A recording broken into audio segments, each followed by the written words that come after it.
Buenas tardes, vamos avanzando en la materia de buena manera y hoy día vamos a hacer un pequeño paréntesis que es un poquitito, podríamos decir, más técnico y que nos va a permitir entender de mejor manera todo lo que viene en las próximas clases que tiene que ver con la partición de elementos traza y sobre todo lo que es la composición de la corteza. ¿Ya? Hasta ahora hemos visto cómo los elementos se sintetizan en el universo, hemos visto cómo esos elementos después pueden formar nubes de polvo, nebulosas, que a la vez pueden formar sistemas solares, y hemos visto también que dentro de esos sistemas solares van a haber planetas, con énfasis sobre todo en nuestra Tierra, planetas terrestres, rocosos, que se van a diferenciar y van a generar estructuras en capas, ¿ya? Por lo tanto, hasta ahora hemos visto ese proceso, podríamos decir, a gran escala y tenemos que aterrizarlo de frentón en lo que es la composición de la Tierra, específicamente de lo que es la corteza.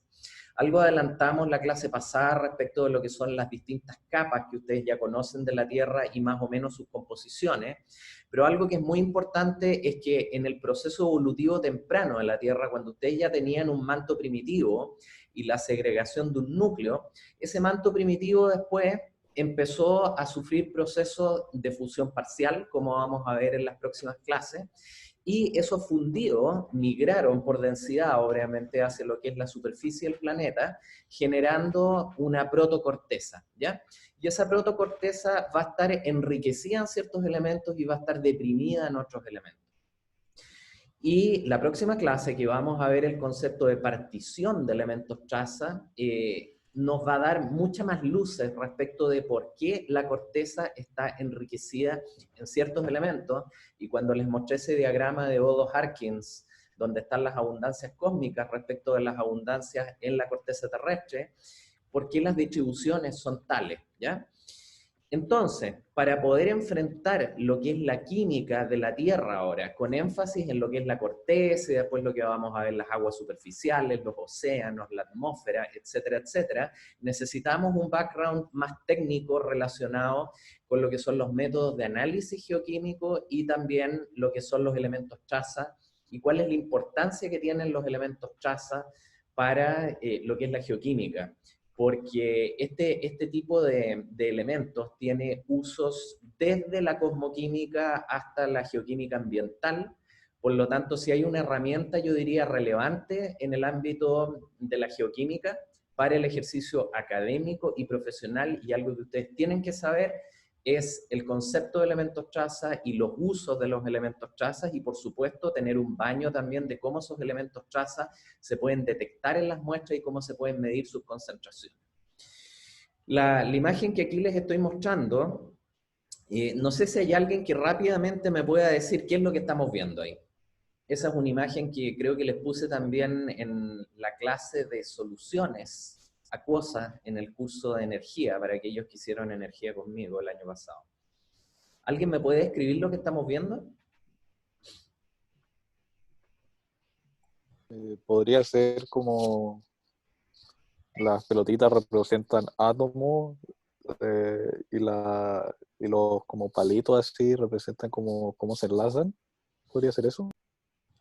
Ya, sí, representan, es decir, los palitos representan enlaces entre distintas moléculas y obviamente que los átomos, los colores verdes y azules representan cationes y aniones, pero más específicamente me gustaría si a alguien se le ocurre o alguien se acuerda qué es específicamente lo que estamos viendo ahí. Porque esos palitos que tú dices representan una molécula bien particular y les puedo decir, por ejemplo, que los azules y los verdes corresponden a sodios y cloros. A ver si con eso tienen una pista. La molécula de agua. La molécula de agua.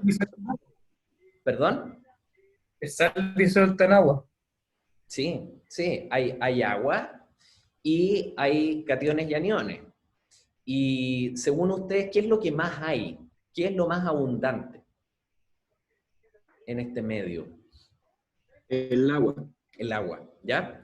Por lo tanto, lo que ustedes están observando ahí es una visión a escala atómica de lo que sería una solución de agua con sal, ¿ya?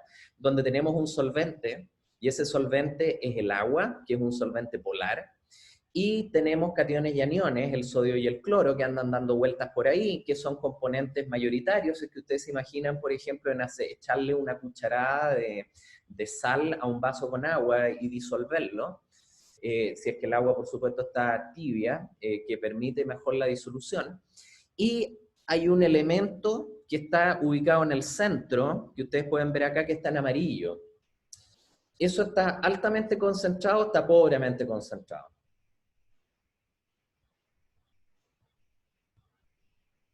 Pobremente concentrado. Pobremente concentrado.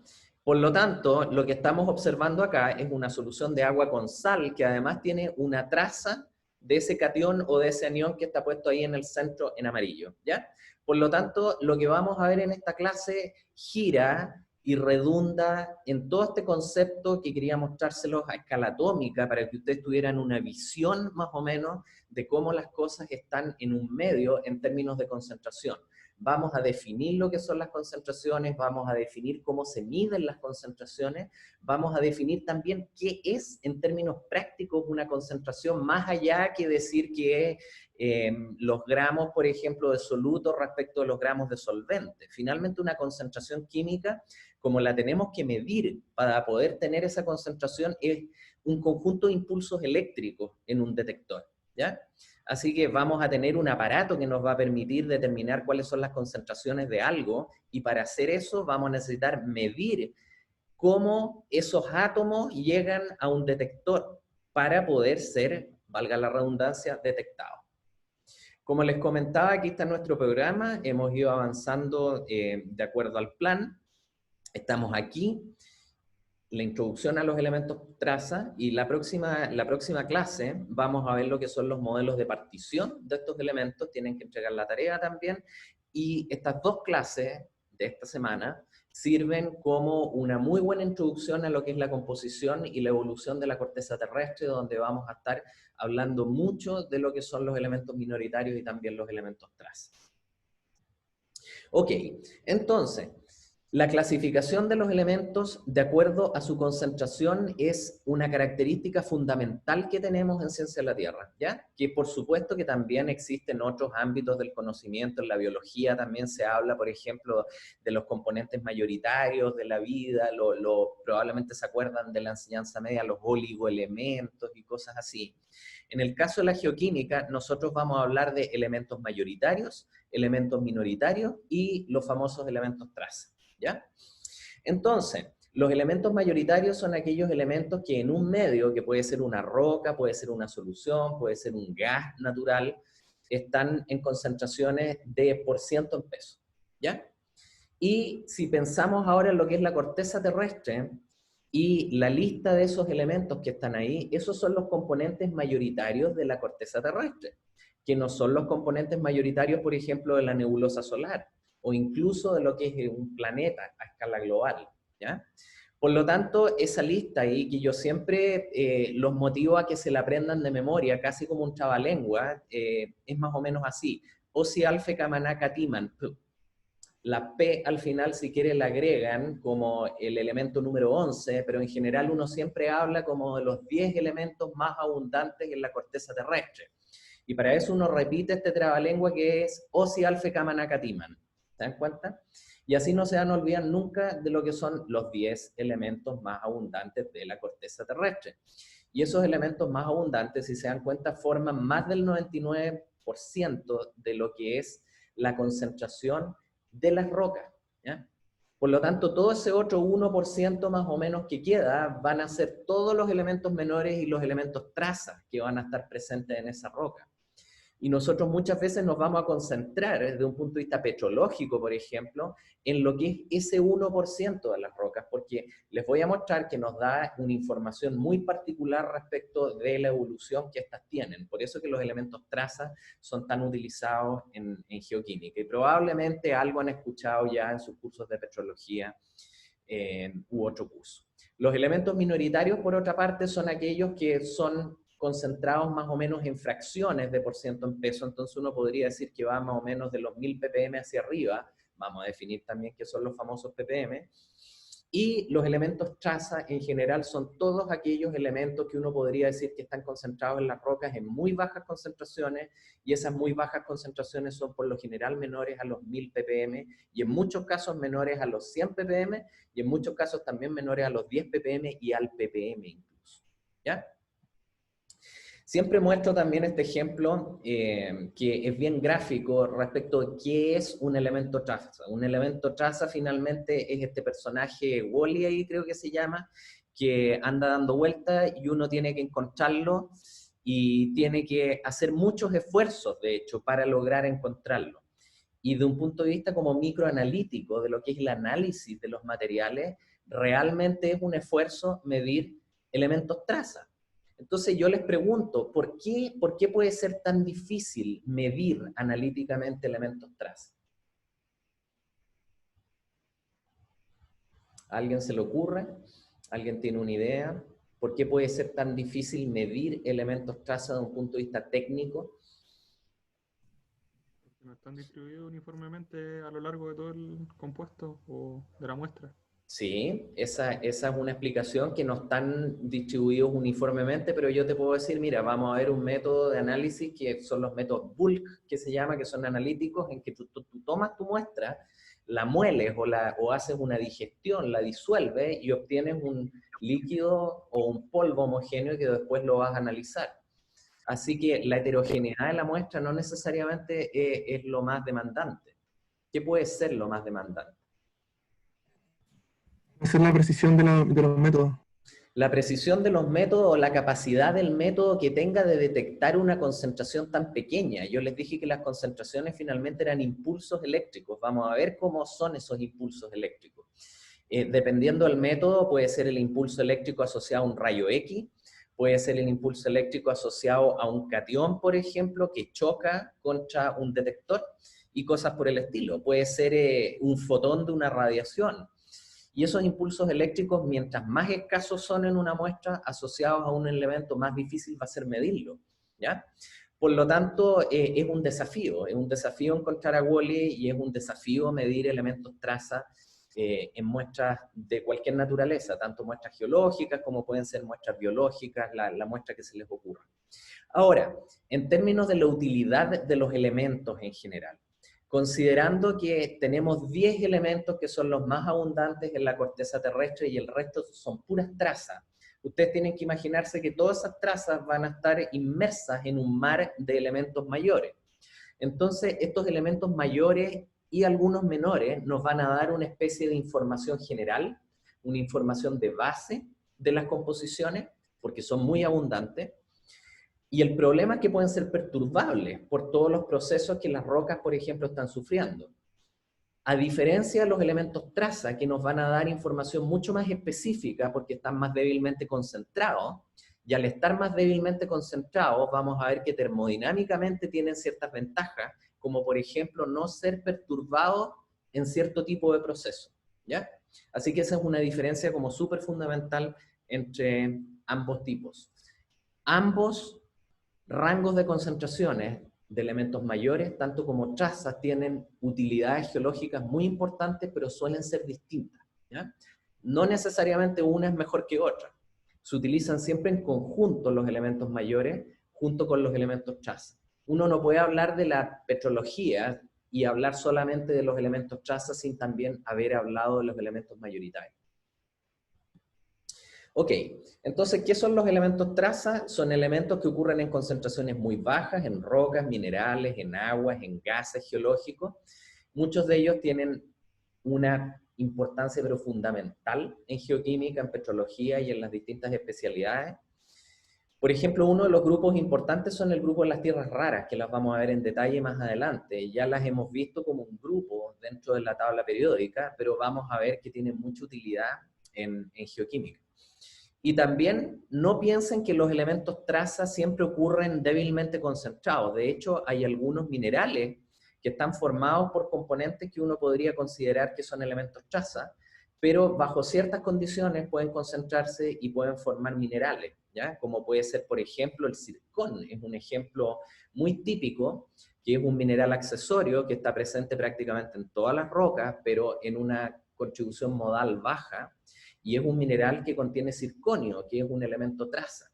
Por lo tanto, el circonio dentro del circón es un componente fundamental, mayoritario.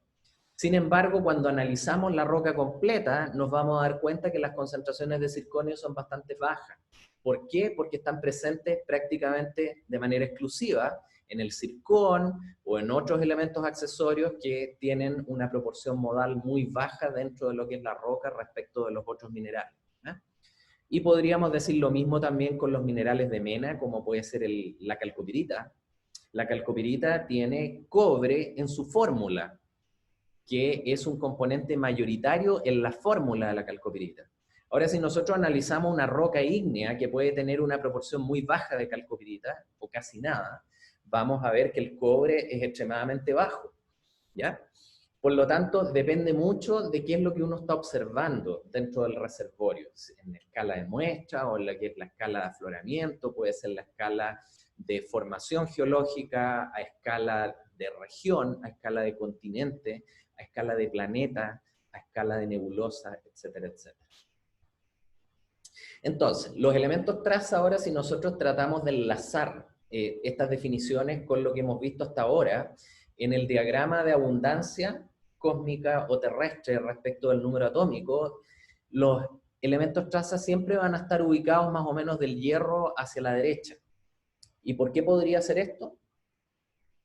Haciendo un recuerdo ahí, ¿quién me puede decir por qué los elementos menores y trazas en general están más allá del hierro?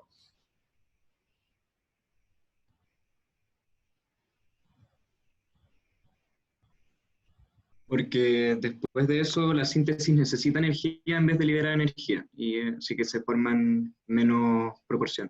Exacto. Es decir, ¿por qué? Porque los elementos mayoritarios que ustedes van a encontrar en la corteza después también son una herencia, podríamos decir, de cuáles son las cosas que se forman con mayor abundancia en el universo, en las estrellas, por ejemplo.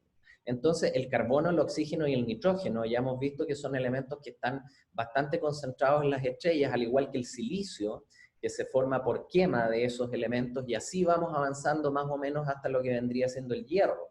Por lo tanto, en la primera sección, más o menos, podríamos decir hasta la masa 56, o hasta el número atómico 25, aprox, que es 25-26, donde está el hierro.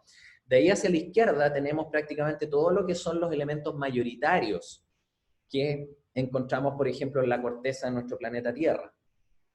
Mientras que todos los elementos traza, por razones obvias que tienen que ver con la nucleosíntesis, los vamos a encontrar del hierro hacia la derecha, porque están asociados, por supuesto, a otro tipo de procesos de nucleosíntesis que requieren más energía y que por ende generan concentraciones más bajas. Ahora, en términos de léxico, es importante clarificar que el término es elementos traza, ¿ya? Traza, porque traza se utiliza como un adjetivo en este caso, ¿ya? Y no decir elementos trazas, a pesar de que creo que como 2 o 3 diapos atrás, creo que en la diapo introductoria abajo tengo puesto en amarillo elementos trazas, es un error, hay que borrarle ahí la S, ¿ya? Así que cuando se utiliza como adjetivo, es traza, ¿ya? Y si es que ustedes hablan de las trazas, por ejemplo, como un sustantivo, ahí obviamente que pueden utilizarlo en plural. Pero esa es la forma más correcta en términos del lenguaje de referirse a lo que son los elementos traza. Ok, algo que yo siempre les menciono en el curso de geoquímica es recordar al alquimista Paracelso. No sé si alguno de ustedes ha escuchado de este personaje, pero es un personaje mítico de la Edad Media, de la época esta. ¿Lo han escuchado, no? Sí, sí. Y los alquimistas eran los que en esa época estaban tratando, por ejemplo, de encontrar la solución a lo que es la vida eterna a través de infusiones, por ejemplo, o transformar el plomo en oro y ese tipo de cosas. Y Paracelso... ¿Qué cosa, perdón, Matías? Los homúnculos, que eran Los como... homúnculos, que eran unas especies de hombrecillos que supuestamente podían seguir después, creo que las instrucciones de sus amos, o generar materia viva a partir de componentes, ¿cómo se dice?, inorgánicos, ¿se dan cuenta? todo ese tipo de cosas, ¿ya? Ahora Paracelso acuñó una frase que a mí me gusta mucho que dice: el veneno está en la dosis. Y esto es algo que yo creo que se puede aplicar tanto a la geoquímica como a la química, como hasta casi cuando uno está conversando y dice algo tóxico. ¿Te das cuenta? Mientras más cosas tóxicas uno dice, peor. La dosis es más alta, más daño hace, ¿se dan cuenta? De repente uno puede pasar por ahí una frasecilla tóxica a nivel de traza que ni se note, ¿se dan cuenta? Pero esto del veneno está en la dosis, quiere decir que todo es relativo en geoquímica. Y en general, en todos los reservorios terrestres vamos a encontrar toda la tabla periódica. Ahí. El tema está en cuán concentrados van a estar los elementos en cada uno de esos reservorios terrestres. ¿Ya? Por lo tanto, si hablamos de los elementos mayoritarios en la corteza, el Osi-alfa-Camanacatiman, obviamente que la concentración es alta en la corteza terrestre. Ahora, si vamos a esa misma lista de elementos, el Osi-alfa-Camanacatiman, pero en la nebulosa solar, las cosas van a ser distintas. O si vamos, por ejemplo, al cuerpo humano, ¿cuáles vendrían siendo los componentes mayoritarios del cuerpo humano en términos químicos? El carbono y el agua. Hidrógeno, Carbono. carbono. Hierro. Oxígeno. Carbono, nitrógeno, oxígeno, azufre, Hidrógeno. hidrógeno, CHONS famoso, y le pueden agregar el P, que es componente también del ciclo ATP, y el hierro también, que es un componente más bien en traza, podríamos decir, asociado a la hemoglobina, y así. ¿Alguien tiene una pregunta o hizo el CHOMPS? Perfecto. Sí. ¿Se dan cuenta? El Osi-alfa-Camanacatiman es completamente distinto al CHOMPS. A pesar de que estamos hablando de materiales naturales que evolucionan de manera libre en un planeta. Y eso obedece a lo que les tengo puesto en amarillo ahí abajo en la diapo, que dice proceso de partición. Es decir, los elementos se particionan de distintas formas dependiendo del proceso. Y ya hemos aprendido una clasificación muy gruesa de lo que es el comportamiento geoquímico de los elementos, que es el carácter de Goldschmidt, de litófilo, siderófilo, atmófilo y calcófilo. Ese es un carácter geoquímico que hace que los elementos se particionen de una distinta manera en distintos reservorios terrestres, y que esta máxima de Paracelso de que el veneno está en la dosis se haga realidad. ¿Se dan cuenta? El cobre puede estar muy concentrado, por ejemplo, en un yacimiento de cobre, pero va a ser un elemento traza, por ejemplo, en la sangre humana, por decir. ¿Ya? Así que eso es algo que me interesa mucho que ustedes tengan siempre presente, que todo es relativo en geoquímica y depende de qué es lo que estamos analizando y cuáles son sus concentraciones. Por lo tanto, nunca podemos decir que no hay nada ahí, sino que todo está presente, pero las concentraciones van a ser muy bajas en algunos casos y en otros casos van a ser muy altas. Ok. Entonces, la pregunta que nos podemos hacer, ¿por qué utilizar elementos traza? Y aquí quiero retrotraerme un poco a lo que era la materia del curso de energía, sobre todo lo que es la parte de termodinámica. Y los elementos traza, a diferencia de lo que son los elementos mayoritarios, no son considerados componentes de un sistema. ¿Se acuerdan cuando veíamos la regla de las fases de Gibbs, qué eran los componentes? ¿Se acuerdan la definición de componente químico?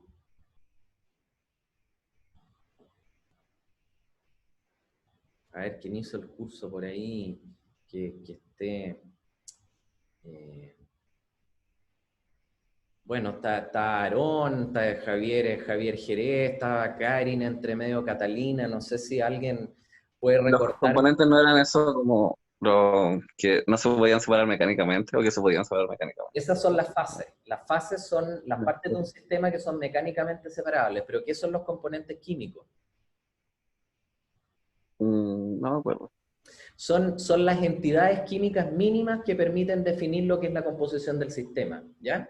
Por lo tanto, los elementos mayoritarios en general son aquellos que corresponden a los componentes. Si ustedes ven el diagrama de fase que está puesto ahí, que es un diagrama binario con un eutéctico simple, que tiene por componentes dióxido y anortita, ¿ya? Es decir, piroxeno y plagioclasa, los componentes mayoritarios van a ser ahí esos dos en members, podríamos decir, que contienen calcio, que contienen aluminio, que contienen silicio, que contienen oxígeno. ¿ya? Por lo tanto, los elementos mayoritarios son componentes del sistema y por ende pueden ser perturbados por los procesos y no siempre nos dan información respecto de lo que ocurrió en la fuente. A diferencia de los elementos traza, que los elementos traza entonces nos dan una información mucho más sofisticada porque muchos de ellos no son afectados por procesos como puede ser la fusión parcial. Entonces les doy un ejemplo clave aquí para que entiendan la diferencia entre ambos. En el diagrama de fase que está arriba, de eutéctico simple, si ustedes miden la composición del eutéctico, que es este punto de acá, ese líquido va a tener una composición más o menos 60-40, y si ustedes tuvieran acceso a ese líquido, no pueden decir nada respecto de cómo era la roca sólida que se fundió. No pueden ustedes, por ejemplo, predecir cuál era la concentración de A respecto de B en la roca, ¿ya? Solamente pueden decir que el líquido tiene una cierta composición. Entonces, eso es re importante en el sentido de que, por otra parte, los elementos traza, como no se particionan muchos de ellos en los procesos de fusión parcial, sí nos van a dar información, sobre todo en términos de sus razones, respecto de cómo incluso podían ser la concentración de los distintos minerales en una roca que se fundió, ¿ya? ¿Y esto por qué? Porque los elementos traza no participan o no son alterados por este proceso a gran escala. Recordando también el curso de energía, hay otro concepto que es importante que ustedes recuerden, esto lo voy a pasar rápido porque lo pueden repasar, es el concepto de solución ideal respecto de solución real. ¿Alguien me podía recordar brevemente qué era la solución ideal respecto a la solución real?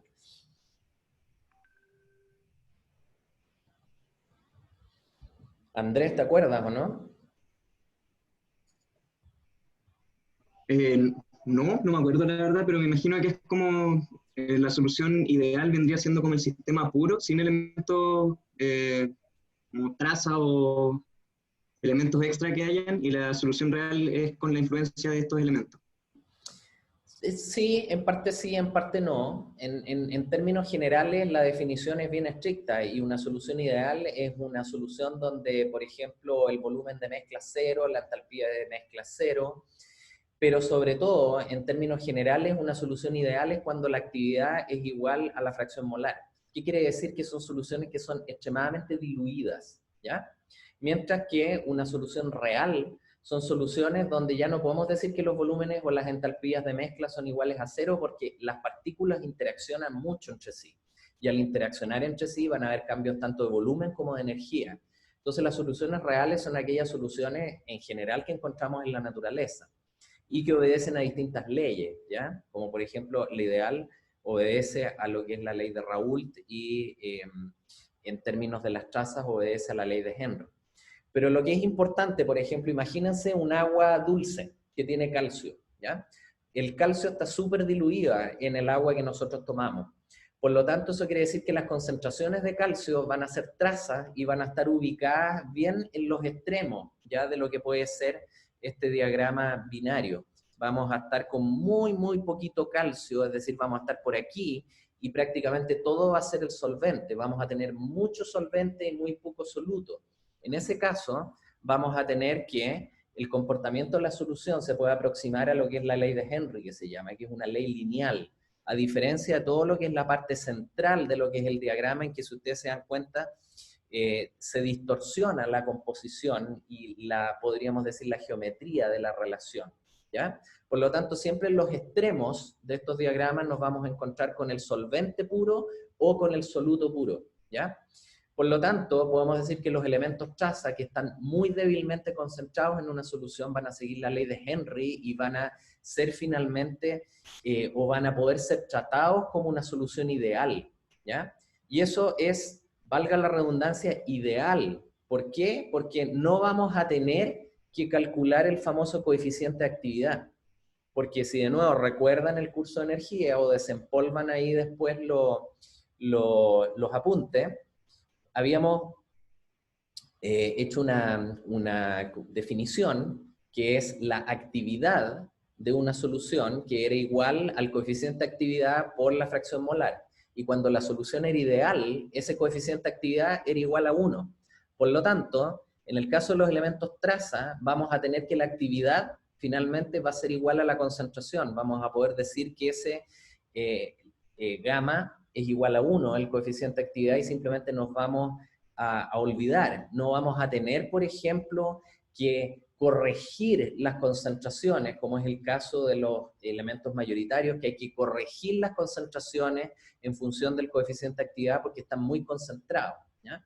Así que la gracia que tienen los elementos traza es que nos permiten trabajar en el límite de dilución, que se llama, donde se cumple la ley de Henry y donde las actividades son iguales a las fracciones molares, y la concentración finalmente va a estar definida por lo que nosotros detectemos respecto de lo que es el volumen muy grande de soluto que va a haber, por ejemplo, de solvente, perdón, ¿ya?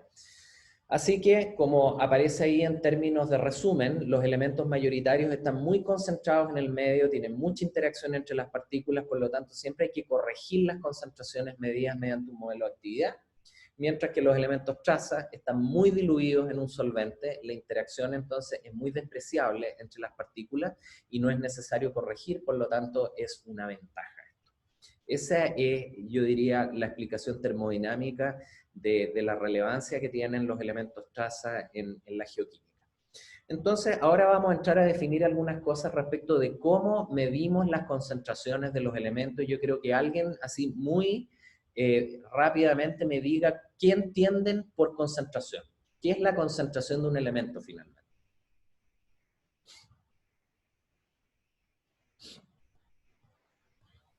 Una cantidad relativa. ¿Ya? ¿Es una cantidad relativa de qué sobre qué? Es como la masa que hay en ese volumen. Exacto. Puede definirse de muchas formas. Aquí tenemos un volumen que es cilíndrico y hay partículas. Entonces uno podría decir, ya, tal como dijo Karen, es la masa de esas partículas respecto del volumen, ¿ya? Esa vendría siendo una unidad de concentración volumétrica. Podríamos decir también que es la masa de las partículas respecto de la masa del solvente, ¿no es cierto? Podríamos definir también en términos atómicos como el número de átomos que está presente en un volumen específico. O podríamos definir el número de átomos que está presente en, por ejemplo, una unidad de masa de lo que es el solvente. Así que hay distintas formas de expresarlo.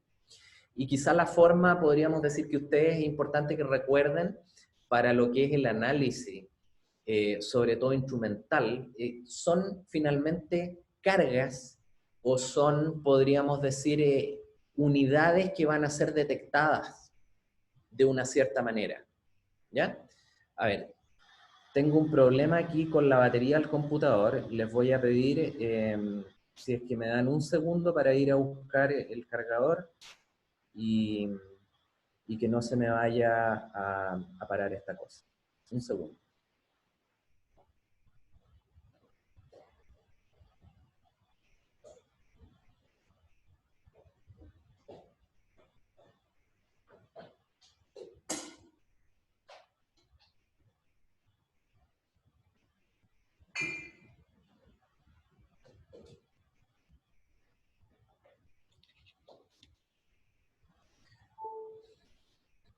Ya. Mis disculpas por la interrupción.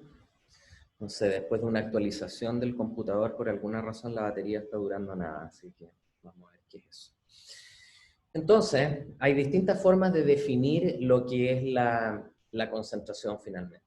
Y la concentración de un punto de vista de la detección mediante un análisis químico es la unidad de, podemos decir, carga, la unidad de radiación que nosotros vamos a estar detectando finalmente, el voltaje, por ejemplo, en un detector específico. Hay distintas formas de establecer las unidades de concentración. Hay algunas que son súper típicas, que son, por ejemplo, que vienen de los cursos de química básica, la molaridad, la molalidad, la fracción molar, etcétera, etcétera. Pero hay algunas concentraciones que son muy típicas de la geoquímica y de las ciencias de la Tierra, que ustedes probablemente ya las conocen y se han visto enfrentados en otros cursos a esta terminología, que son, por ejemplo, el porciento en peso, lo que son las ppm, y lo que son las ppb. Entonces, ¿qué son las ppm y las ppb, por ejemplo? Si alguien me puede decir. Partes por millón y partes por billón. Partes por millón y partes por billón. ¿Cuántas partes por millón, por ejemplo, hay en 1% en pesos? Esa es una conversión que ustedes tienen que recordar siempre. ¿Cuántas partes por millón hay en un 1% en pesos? 100.000. No. ¿1000? Ah, no. No. Están entre, 10.000. justo entre lo que dijeron. Son 10.000. 10.000. 10.000 ppm corresponden a 1% en pesos. ¿Ya? Ahora, depende del material geológico que nosotros estemos analizando, el tipo de unidad que se va a utilizar. Los ppm y las ppb en general es una terminología que viene del análisis de materiales sólidos, ya rocas, por ejemplo, minerales. Entonces, por ejemplo, cuando analizamos un mineral, uno puede decir, ya, tiene 10 ppm de arsénico, ese mineral como elemento traza. O cuando hablamos de una roca, esa roca puede tener 200 ppm de cobre, por ejemplo. O puede tener una ppm de elementos del grupo del platino, cosas así. Cuando hablamos, por ejemplo, de concentraciones en agua, para aquellos que les interese la hidrogeología, la geología ambiental, ahí las cosas cambian un poco. Todavía uno empieza a hablar de ppm, ppb, pero en general uno suele hablar de microgramos por litro, de miligramos por litro, etcétera, etcétera, ¿ya? Así que la unidad de concentración muchas veces está como bien conmesurada al tipo de muestra geológica que uno está analizando, ¿ya? Pero el porciento, las ppm y las ppb, yo diría que en general son como bien transversales y son las unidades bien aceptadas, podríamos decir. Ahora, habiendo dicho esto, y esto se los dejo por si a ustedes les interesa, hay muchos geoquímicos que están en contra de lo que es el uso y el abuso de las partes por millón, ya de los ppm. ¿Por qué? Porque partes por millón, ¿respecto de qué? Puede ser partes por millón en volumen, puede ser partes por millón en peso.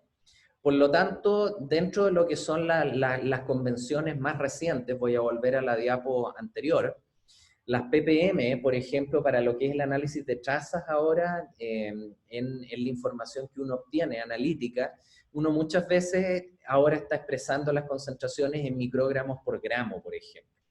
En el caso de las ppm, y en el caso de las ppb, uno las expresa en nanogramos por gramo, en vez de ppm o ppb, que es distinto a cuando uno quiere expresarlas en agua, por ejemplo, en que habla de microgramos por litro, por ejemplo, o por mililitro, o nanogramos por mililitro, o miligramos por mililitro, etcétera, etcétera.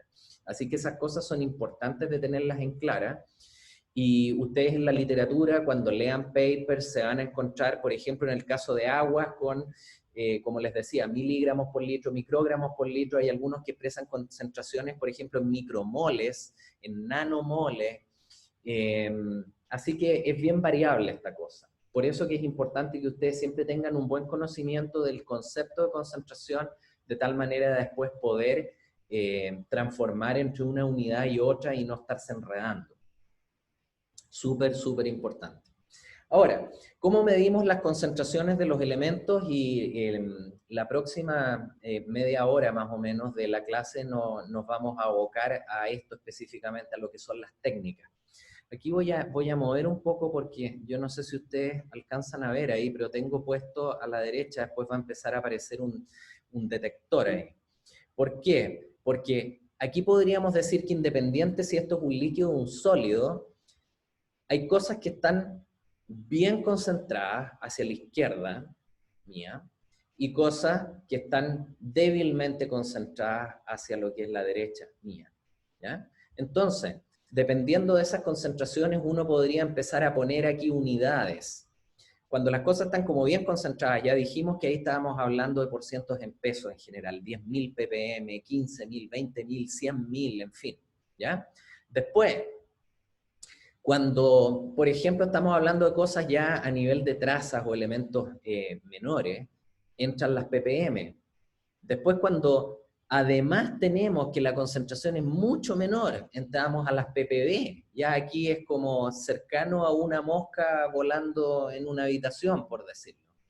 ¿Y qué está por debajo de las ppb, por ejemplo?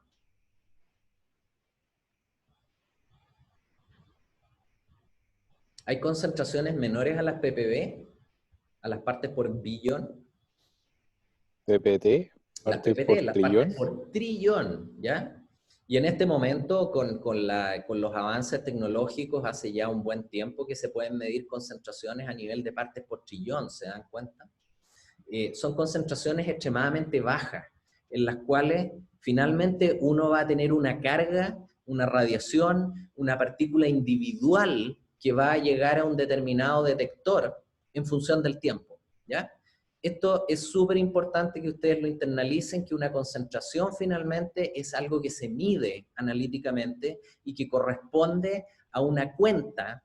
Una cuenta puede ser cuántos volts, por ejemplo, o milivolts, nanovolts en un detector, relacionados al choque, por ejemplo, de un catión, o, por ejemplo, la absorción de un fotón de rayos X en ese mismo detector, en función del tiempo, ¿ya? Esa es una concentración, finalmente. Las concentraciones son impulsos eléctricos en un método analítico que son transformados después a una unidad relativa, que puede ser expresada en función del volumen, en función de la masa, etcétera, etcétera. Súper importante. Por lo tanto, la dificultad de la medición finalmente va a estar dado primero por la sensibilidad que tenga ese método para poder detectar poquitas partículas o poquitas partículas de una cierta señal en un determinado detector. Y hay métodos que son sumamente gruesos que permiten detectar cosas que están altamente concentradas, mientras que hay otros métodos que permiten detectar cosas que están muy, muy, muy débilmente concentradas. Por lo tanto, hay una gama muy grande de técnicas microanalíticas en ciencias de la Tierra y la mayoría de ellas se utilizan siempre como en conjunto. No existe una técnica mágica, podríamos decir, que a nosotros nos permita detectar concentraciones por una parte de todos los elementos mayores y por otra parte de todos los elementos traces. En general uno trabaja con una combinación de técnicas que permiten determinar todo el espectro de concentraciones en una muestra geológica.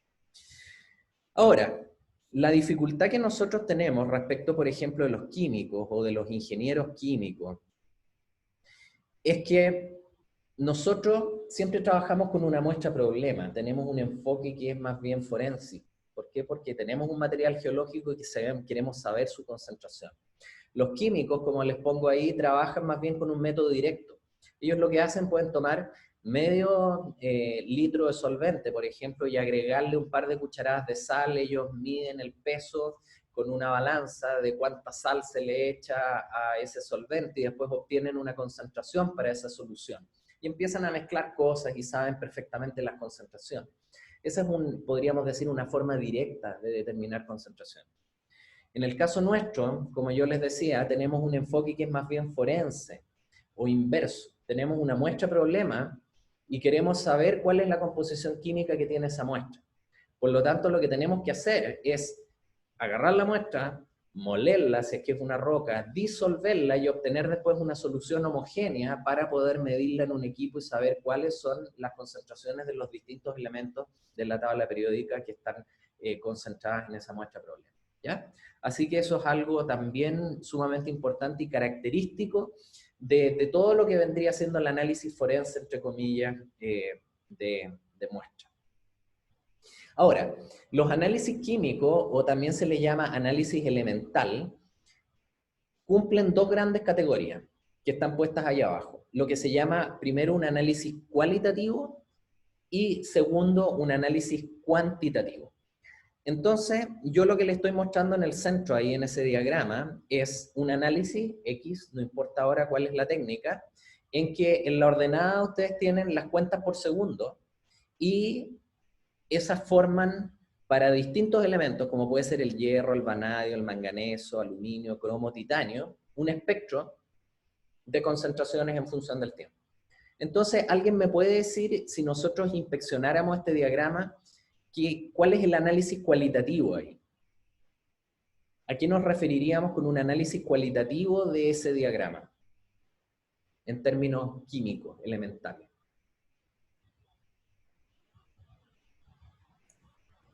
Identificar los elementos que se presentan. Exacto. El análisis cualitativo siempre se refiere a identificar los elementos que están presentes.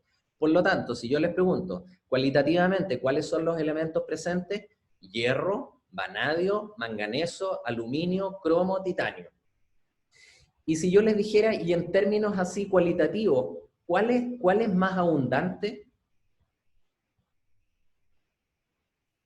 El hierro. ¿Por qué? Hierro. Porque está más arriba. Porque está más arriba, porque tiene más cuentas por segundo. Pero podríamos decir, el hierro es más abundante que el vanadio, y es más abundante a la vez el hierro y el vanadio que el manganeso, que el aluminio, que el cromo y el titanio. Ahora, los espectros tienen una serie de características y muchas veces hay efectos de absorción. No podemos, en términos estrictos, siempre decir que una cosa, al ver que tiene más cuentas, necesariamente va a estar más concentrado que otro. Pero en general es así. Ahora, si yo les pregunto, cuantitativamente, ¿cómo podemos obtener la concentración de cada uno de esos elementos?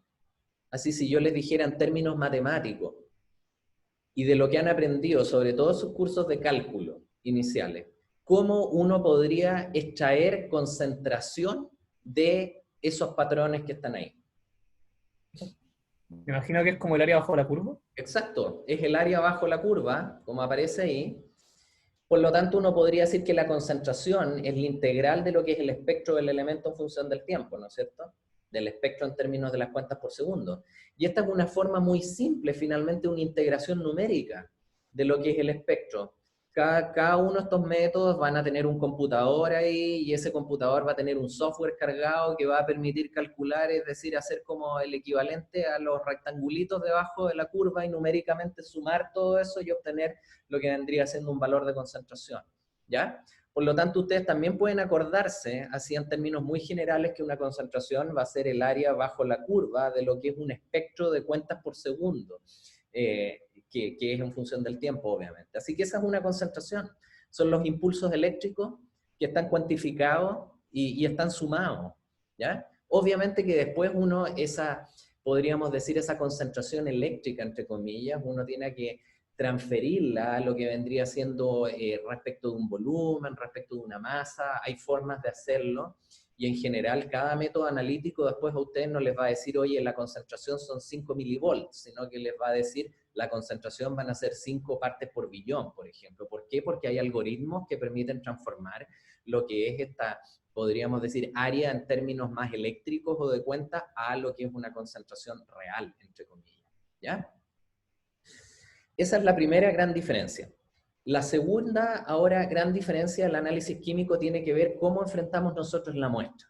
Podemos enfrentarla de manera así súper gruesa, que es lo que aparece a la izquierda, lo que son los métodos bulk, ¿ya?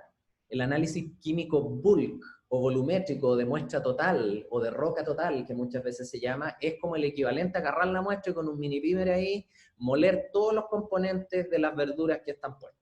¿Se dan cuenta? Y una vez que tengamos esa sopa se inyecta a un equipo y uno va a obtener toda la concentración de los elementos que están presentes en la muestra.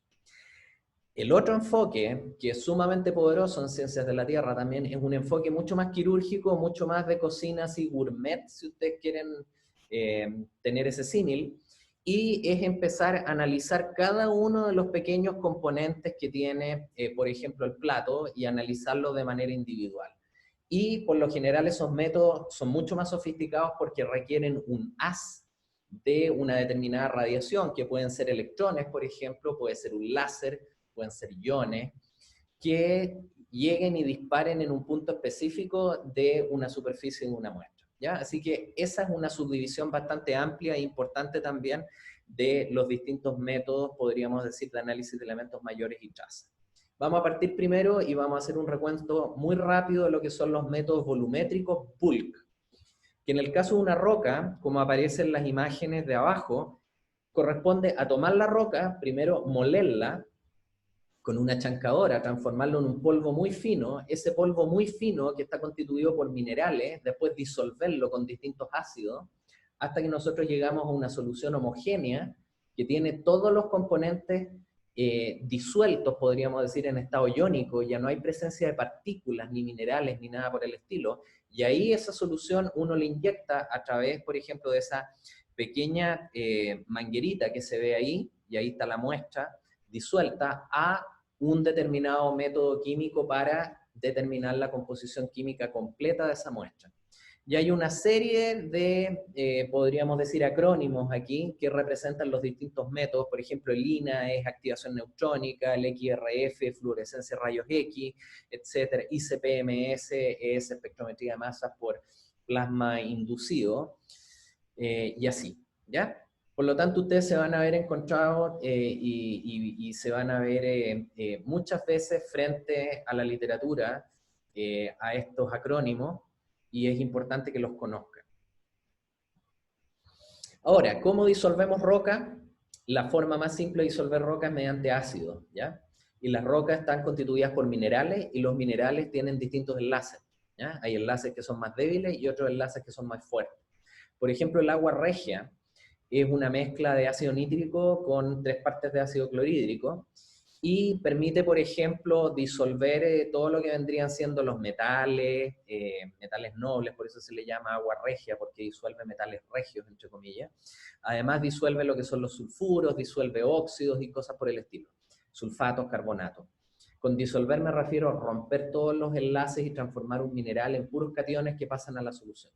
Ahora, no rompe el agua regia, por ejemplo, los enlaces covalentes. Y ustedes saben que los silicatos están constituidos en una parte importante por enlaces covalentes, específicamente el tetraedro silicio-oxígeno. Y ahí es donde tenemos que utilizar otros ácidos que son más fuertes, como puede ser el ácido fluorhídrico, que sí rompe los enlaces covalentes. Aarón tenía una pregunta. Sí, aunque no sé cómo formularlo igual, pero es el tema de que uno tiene que, ¿hasta qué punto tiene que destruir, por así decirlo, el latiz o el cristal para analizarlo? Porque uno puede llegar a, no sé, a tetraedro, silicio, oxígeno, y de ahí analizarlo, o necesita llegar a los iones. Sí, para lo que es el análisis bulk, o de una, podríamos decir, de una solución, tú tienes que romper completamente los enlaces, incluido el tetraedro silicio-oxígeno. Porque si no, tú vas a tener artefactos después, no vas a estar midiendo las concentraciones reales, sino que vas a estar midiendo grupos de átomos, ¿te das cuenta? Así que uno de los desafíos siempre de un análisis volumétrico, un análisis bulk, es que tú en laboratorio, previo al análisis, tengas seguridad de que has disuelto todos los materiales que están adentro. Por eso que estas disoluciones en general se hacen encima de un plato caliente. ¿Por qué? Porque obviamente ustedes saben que la vibración térmica favorece lo que vendría siendo la disolución, se trabaja con distintos grupos de ácidos, y hay protocolos que están sumamente establecidos en laboratorios para poder disolver una roca de tales características y reducirla a una solución donde estén presentes exclusivamente los iones y no haya ningún residuo, ¿ya? Así que en el caso de los análisis bulk es muy importante llegar a lo que es una solución. Ahora, los otros conceptos que son importantes a tener en claro es lo que es la exactitud, la precisión y el límite de detección de un método. La exactitud tiene que ver finalmente si es que nosotros vamos a estar acercándonos a lo que es el valor real. ¿Se dan cuenta? Si es que disparan con dardo, baja exactitud es cuando estamos tirando muchos dardos y todos caen fuera del centro. Ahora, cuando caen cercanos al centro, que es el caso de acá, podemos tener una alta exactitud, ¿se dan cuenta? Pero podemos tener una baja precisión, si es que los dardos caen más o menos en puntos distintos. Así que la precisión está relacionada con disparar muchas veces y que la desviación estándar finalmente sea lo más baja posible. Por ende, un análisis que tiene una buena exactitud y una alta precisión es cuando nosotros idealmente tiramos todos los dardos y caen en el centro, y el caso ideal sería que cayeran todos exactamente en el mismo punto, ¿se dan cuenta? Así que eso es algo a tener muy en claro también. Distintas técnicas tienen distintas exactitudes y tienen distintas precisiones, ¿ya? Y dentro de una misma técnica, incluso distintos elementos van a tener distintas precisiones. El otro concepto es el límite de detección, y este sí que es un concepto importante en geoquímica. El límite de detección es finalmente la capacidad que tenga el método analítico para poder detectar un determinado elemento en un determinado medio, ¿ya? Así que hay algunos métodos que tienen muy buenos límites de detección para ciertos elementos y que no son muy buenos para otros elementos. Y eso es algo a tener en claro, y por eso que uno muchas veces utiliza distintas técnicas para medir distintas cosas, ¿ya? No existe, como les decía yo, esta técnica mágica que permita detectar todo en todas las concentraciones. Si ustedes quieren aprender un poquitito más de los distintos métodos y cuáles son sus rangos más o menos de precisión y de límite de detección, pueden mirar más o menos con detalle estos diagramas donde se muestra más o menos, hay algunos métodos que son sumamente versátiles, como puede ser el ICP-MS, que permite detectar, por ejemplo, concentraciones que van del 1 o el sub 1 ppm a miles de ppm, etcétera, etcétera. Así que esto es muy variable y depende de los distintos métodos y las distintas técnicas. Ahora, ¿cuáles son los principales métodos bulk, entonces? Hay uno que es el más clásico, el más simple, lo que se llama la absorción atómica. Ustedes pueden leer ahí, les dejé un video también si quieren aprender más de lo que es la absorción atómica. Ustedes inyectan lo que es una solución de la roca disuelta y pueden contener, determinar después específicamente todo lo que son los componentes, sobre todo a escala de concentraciones más bien altas, ya de elementos menores y mayores. Y se utiliza mucho para lo que es el análisis de roca, el análisis de agua, etcétera, etcétera. Otra técnica para medir ahora concentración de elementos traza, sobre todo esta es una técnica histórica, fue una de las primeras en surgir en los años 70, lo que se llamó la activación neutrónica, Instrumental Neutron Activation Analysis, el INA. Todavía se utiliza, pero es una técnica tan complicada, tan cara, porque involucra también lo que es utilizar un reactor nuclear para irradiar las muestras, que finalmente ya ha ido quedando obsoleto, pero es una técnica que tiene excelente precisión para determinar concentraciones muy, muy bajas de muestras. ¿Ya? Ahí también les dejé un video si quieren aprender más respecto de lo que es la técnica de activación neutrónica. Todo esto, ojo, para muestras que han sido reducidas a un polvo o a una solución, método bulk, que es equivalente con el mini-beamer a moler todo, ¿ya? Aquí ya esta es bien común, bien utilizada, lo que es la fluorescencia rayos X. Lo que se hace es, se muele la muestra y en vez de hacerle una solución, como puede aparecer aquí en la secuencia de pasos, lo que se hace es moler, se pesa, después se aglomera, se mezcla y finalmente se hace una prensa para obtener unos pequeños pellets, ¿ya? Así que en este caso no vamos a estar utilizando ácido, sino que vamos a la muestra molida, transformarla en una muestra sólida, compactada, podríamos decir, de lo que vendría siendo los polvos, y eso después se lleva al instrumento, que es este instrumento bastante grande, aquí esto es la altura de una persona más o menos, y donde después se hace el análisis de fluorescencia que tiene que ver con subidas y bajadas finalmente de los electrones que están presentes en la muestra respecto a los que son sus niveles de base. Así que se dispara una radiación, se estimula la muestra y los átomos al bajar de esos niveles emiten rayos X y esos rayos X son característicos, después se pueden cuantificar. Ahora, la gracia que tiene este método es que hay algunos desarrollos recientes que permiten llevarlos casi a escala de mano con una pistolita. Las empresas mineras, por ejemplo, tienen esas pistolas portátiles de fluorescencia rayos X que permiten determinar, así disparándole, por ejemplo, una superficie de una muestra o un afloramiento, obtener más o menos lo que es la composición general de la muestra, en un análisis yo diría más bien cualitativo que cuantitativo. Así que ese es, por ejemplo, dime. ¿Este método es lo mismo que difracción de rayos X? No, no. La difracción de rayos X es un método en que uno puede obtener la estructura cristalina del mineral, ¿ya? Así que es distinto. En este caso, la fluorescencia de rayos X lo que hace es determinarte la lista de elementos químicos que están presentes en la muestra con sus concentraciones. En el caso de la difracción de rayos X, que ustedes probablemente vieron en su curso de mineralogía, es una técnica donde tú pones tu muestra o pones un polvo y el resultado que obtienes es, por ejemplo, ya, presencia de tal mineral porque tú lograste detectar el espaciamiento entre los distintos planos cristalinos, ¿ya?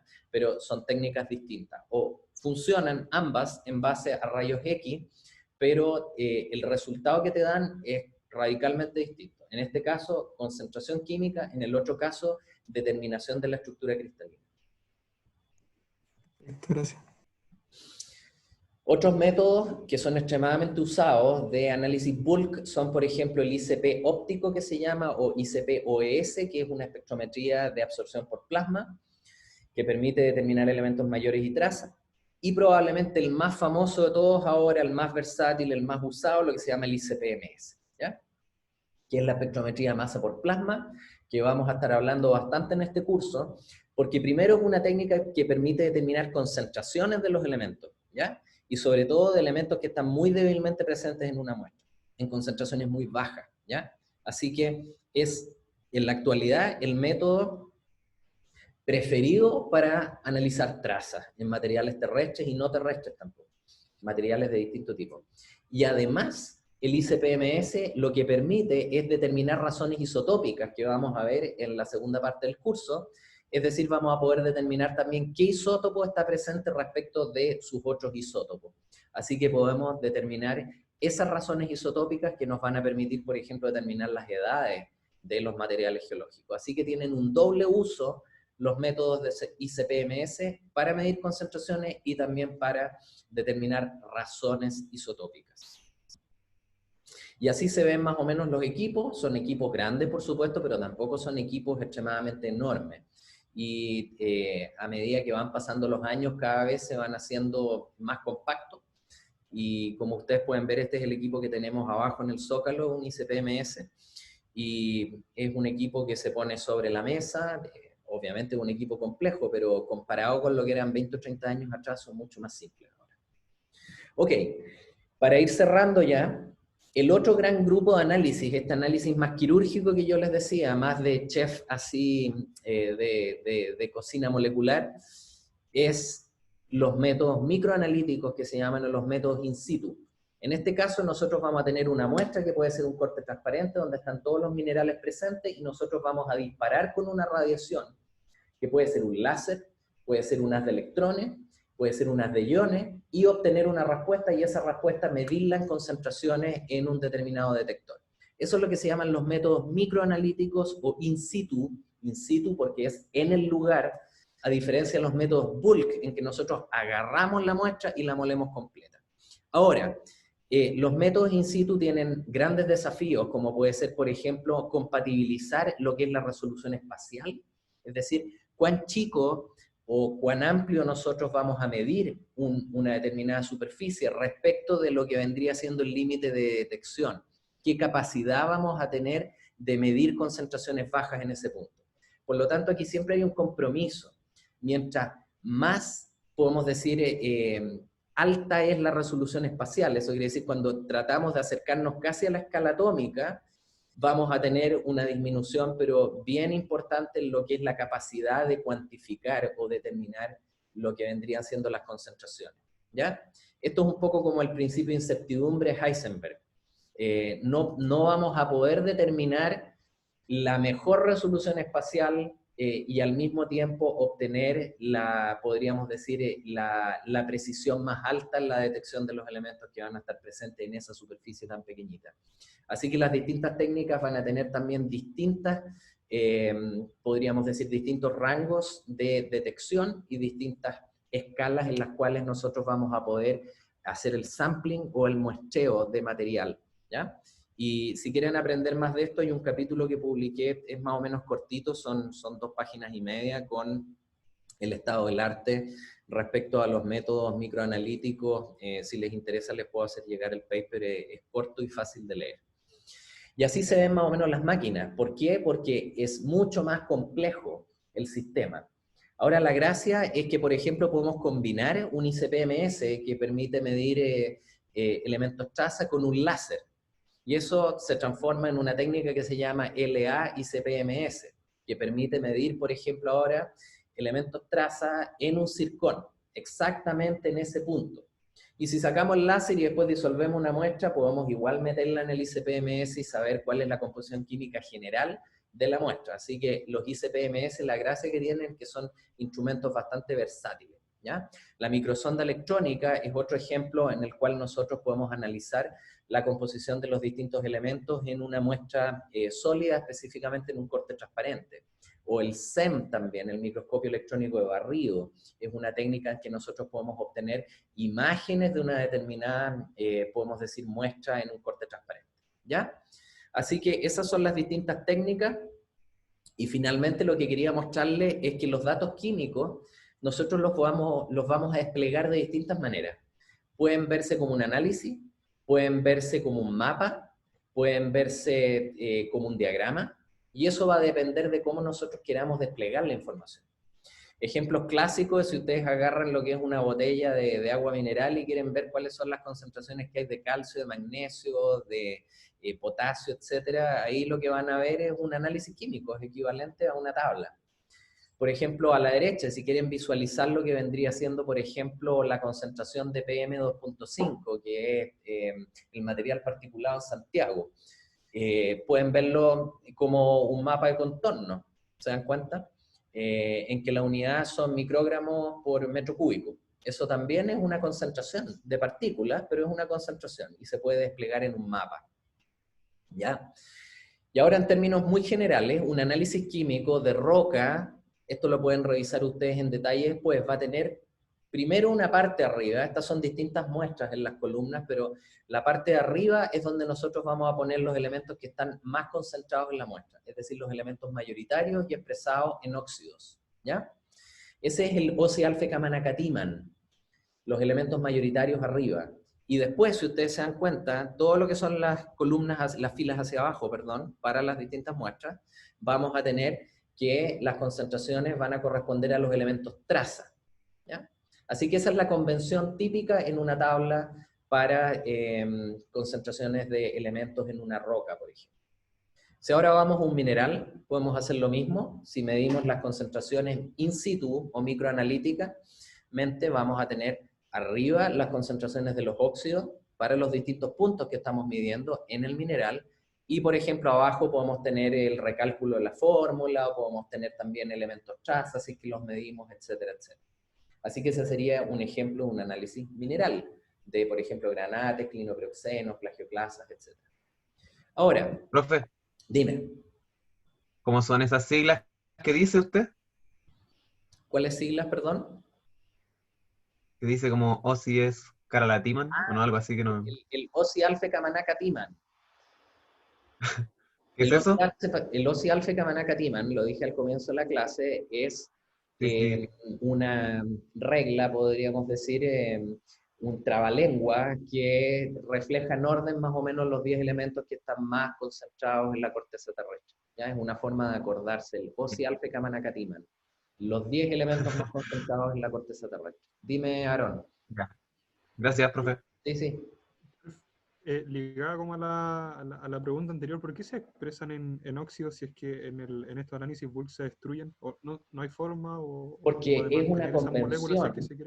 Es una convención que viene de la época en que estas cuestiones se medían con vaso de precipitado, y uno lo que medía era la precipitación de distintas sales y cosas por el estilo, que eran sales combinadas con oxígeno, ¿ya?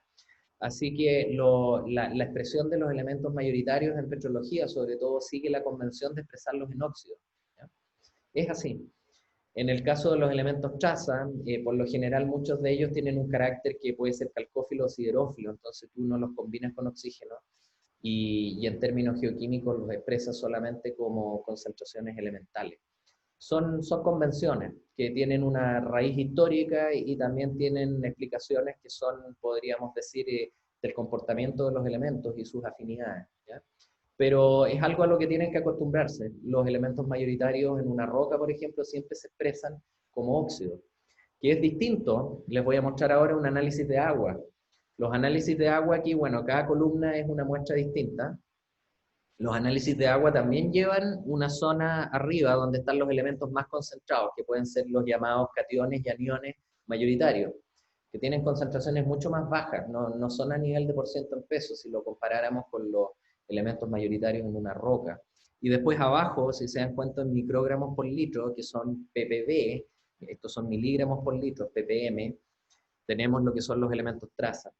Y en ambos casos uno expresa elementalmente, aquí no están expresados en óxido, ¿Por qué? Porque algunos cationes pueden expresarse, por ejemplo, como el compuesto que forman, como puede ser el carbonato, como puede ser el bicarbonato, como puede ser el sulfato.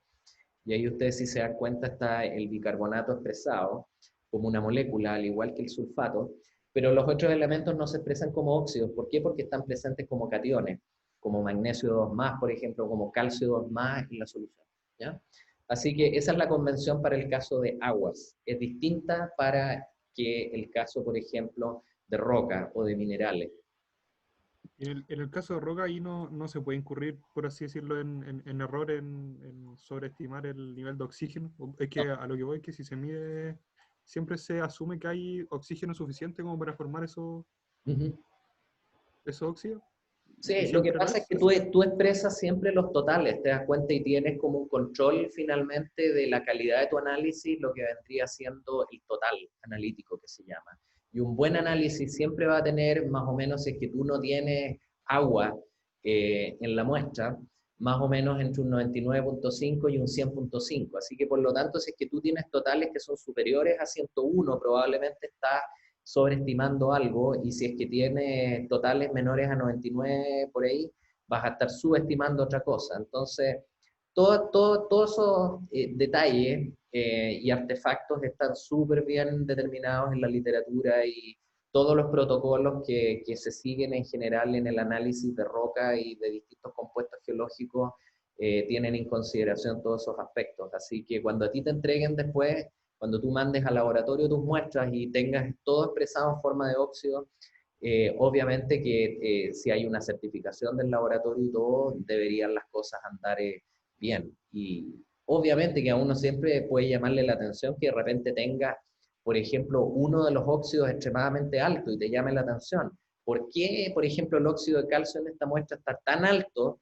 No me hace sentido. Entonces ahí uno empieza a preguntarse si es que no puede haber un error analítico, y uno vuelve, rehace el análisis o pregunta al laboratorio cuál es más o menos el protocolo mediante el cual están midiendo ese elemento, si es que pudo haber habido errores, etcétera, etcétera. Pero en general es la convención que se hace. Lo otro que uno puede analizar, y con esto termino, son los gases volcánicos, ¿ya? Los gases volcánicos medidos en una fumarola, medidos en un campo geotérmico, por ejemplo, y aquí también siguen otro esquema. ¿Por qué? Porque las concentraciones de los elementos en los gases son distintos a lo que puede ser un fluido, una solución acuosa, un agua, respecto de una roca. También la unidad es distinta, ya no se expresan en ppm ni en ppb, a veces se expresan en fracción molar, en presión parcial, ¿se dan cuenta? Así que siempre hay que tener una idea de cuál es la naturaleza de la muestra que uno está analizando y cuáles son las concentraciones más apropiadas que se van a utilizar. El último minuto, antes de cerrar la clase, para no expandirnos mucho más, es que uno puede expresar gráficamente las cosas. Por ejemplo, las técnicas microanalíticas permiten mapear la concentración en 2D y obtener este tipo de imágenes. Por ejemplo, estos son meteoritos, donde van a haber concentraciones de zinc, de titanio, de estroncio, que pueden estar concentradas. Por ejemplo, estos son cóndrulos, ¿ya? Se dan cuenta, los cóndrulos van a tener mayor concentración de calcio. ¿Se acuerdan las inclusiones de calcio y aluminio que estaban presentes en los cóndrulos? Esa es la forma finalmente de detectar estas cosas. ¿Qué otro ejemplo más? Uno puede expresar los datos geoquímicos como elementos en un diagrama específico. Aquí están las concentraciones, por ejemplo, de los elementos del grupo del platino, expresadas en las muestras de una cromita, normalizadas respecto a lo que vendría siendo un condrito. Esa es una forma que vamos a ver más adelante de expresar las composiciones químicas. Uno puede también representar los elementos del grupo de las tierras raras en una muestra de roca, en un intrusivo, en función también del condrito, ¿ya? Y hacer un diagrama de este tipo. Uno puede medir la concentración de los elementos traza en el zircón, mediante una técnica de LA y CPMS, y después expresar su concentración respecto al condrito, también en un diagrama. Uno puede después hacer mapas de elementos. Estos son mapas de distintos elementos cobre-arsénico, por ejemplo, en la pirita. Uno puede hacer mapas de distintos elementos, como puede ser el titanio, el vanadio, el magnesio, el hierro, en la magnetita. Otro ejemplo más, con técnicas microanalíticas. Y si uno después quiere subir de escalas, uno puede plotear a escala de un continente la concentración, por ejemplo, de arsénico en las aguas de pozo. Y ahí lo que ustedes están viendo son las concentraciones de arsénico en microgramos por litro con distintas simbologías a escala de lo que puede ser Estados Unidos, ¿ya? Y pueden ver zonas donde hay mayores concentraciones de arsénico en las aguas de pozo respecto de otras. ¿Se dan cuenta? ¿Qué más? Uno puede expresar la concentración, por ejemplo, de arsénico ahora en el pelo de las momias de Chinchorro, que es una colaboración que hemos hecho con arqueólogos. ¿Se dan cuenta? Y dependiendo de dónde vivían esas poblaciones de chinchorros, algunos tienen concentraciones en el pelo más altas de arsénico respecto de otras poblaciones, y tenían una resistencia muy alta al arsénico desde un punto de vista bioquímico. ¿Qué más? Uno puede expresar, por ejemplo, mediante mediciones de satélite, lo que es la concentración de dióxido de carbono en lo que es la troposfera, en esta fecha, julio de 2009, a escala planetaria. ¿Se dan cuenta? Hay concentraciones aquí en la escala de 380 más o menos a 390 partes por millón de dióxido de carbono. Y uno puede ver que en general en la zona ecuatorial hay más emisión de dióxido de carbono de lo que vendría siendo en las zonas polares, etc. ¿Qué más? Uno puede obtener mapas de la concentración de titanio en la superficie de la Luna, que fueron hechas ya hace un buen tiempo por todos estos satélites que han orbitado los distintos planetas, se dan cuenta de sus lunas. Uno puede obtener la concentración de agua, por ejemplo, en lo que es la superficie de Marte, también mediante el mapeo de vehículos remotos. Así que aquí, como pueden ver, un 2% de agua expresado como hidrógeno hasta un 18% de agua en Marte. Y el agua, como sabemos ahora, está concentrada mayoritariamente en los polos. ¿Se dan cuenta? Así que todas estas cosas y cómo nosotros vamos expresando las concentraciones de los distintos elementos puede hacerse de manera visual, puede hacerse de manera de mapa, puede dársele un sabor espacial, puede expresarse en diagramas, en fin, en lo que ustedes quieran. ¿Ya? Así que aquí vamos cerrando la clase. La próxima clase vamos a ver cómo los distintos elementos traza empiezan a particionarse en los distintos reservorios terrestres. Así que sigan leyendo, por favor, lo que es el capítulo 7 de White, que es un capítulo largo, más denso, pero vamos a seguir más o menos dando vueltas alrededor de lo mismo para enfrentar lo que es la composición de la corteza terrestre y la evolución de la corteza en las próximas clases. ¿Hay alguna pregunta?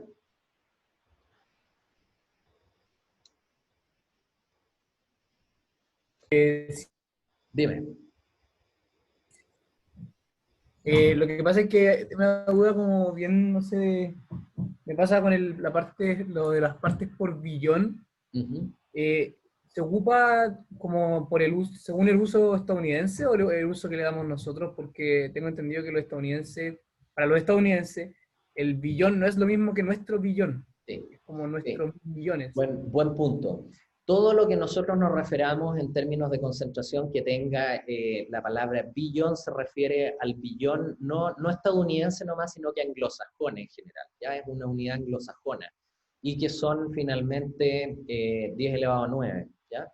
Creo que el billón latino, entre comillas, ya no me acuerdo si son 1000 más, incluso 3 órdenes de magnitud más, no recuerdo bien.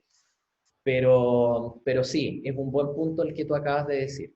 Es el billón anglosajón que se llama, que es equivalente a 10 elevado a 9.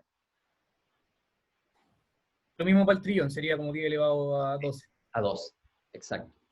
Sí. Gracias. Buen punto. Ya, ¿algún comentario, alguna pregunta más? Ok. Estamos entonces, la clase fue un poquito más larga que lo común, pero habían algunos aspectos que era necesario, yo creo, profundizar. Así que cualquier duda que tenga me la hacen saber y nos estamos viendo este próximo jueves, que tienen que entregar la tarea también, recuerden, y sigan leyendo. Nos vemos entonces. Gracias, profe, que esté bien. Chao, profe, gracias. Gracias. Chao, chao. Chao.